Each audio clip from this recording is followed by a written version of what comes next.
नमस्कार भाई और भौणी मैंने आपण मानक मो चैनल रेसिपीज विथ मोनालिसा रे स्वागत करुँची। आज आपण सहित मु चिंगुड़ी डालमार रेसिपी शेयर करने को जाऊँगी।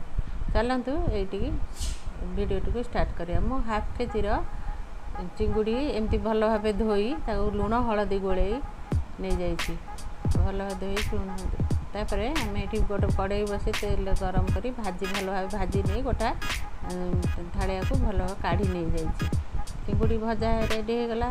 तापर एबे आमे परिवा सब डालमा प्रस्तुत करने परिवा दुईटी आलू गोटे बैगण किसी कखारू अल्प टे गाजर दुईटी सारू देसी आलू अल्प नहीं जाए काटिकी नहीं जाए। तापर आम ये डाली 100 ग्राम हरड़ डाली नहीं जाइए एवं 4-5 चामच बुट डाली आगुरी बतुरे रखी नहीं जाइए।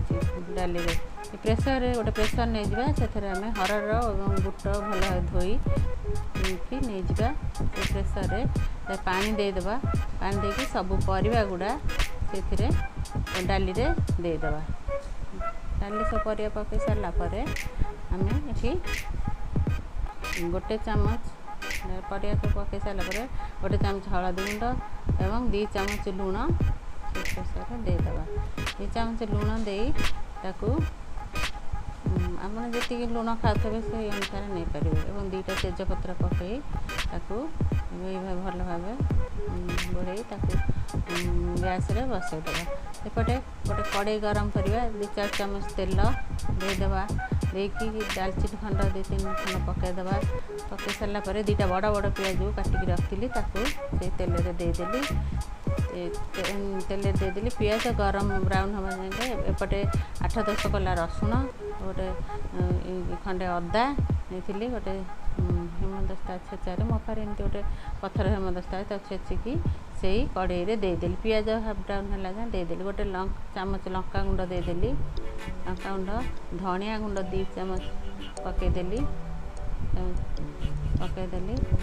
एवं धनिया तापर करी पाउडर एमती 3-4 चामच करी पाउडर देदेली। करी पाउडर देला गोटे टमाटो तो काटिकी रखी से मसला रे देदेली मसला देदेली मसला भाजी है मसला और टमाटो भाजी है आम 5 मिनट कषि नहीं कषि ना भल कि कषि सारापर टे पानी अल्प टे पानी देदेली आगे मसला कषि हाँपाई कारण मसला लगिज पियाज टमाटो भले भाजी सारापर अधारू अधिक चिंगुड़ी प्राय पाखापाखि 350 ग्राम हम चिंगुड़ी से कषार देदेली कड़े चिंगुड़ी भी मसला सागर कषि हो देखो ये चिंगुड़ी भल भाव कषि देला मसला भल भाव कषि दे सारापर ताधे से जो डालमा सीझिकी रख गोटे सीटी डालमा गोटे सीटी देते बेसी सीझबनी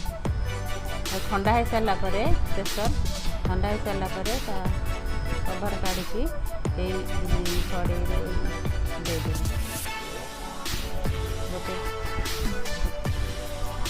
कवर काढ़ी कड़े डालमा को ओजार देव कड़े डाली देख ओजार देली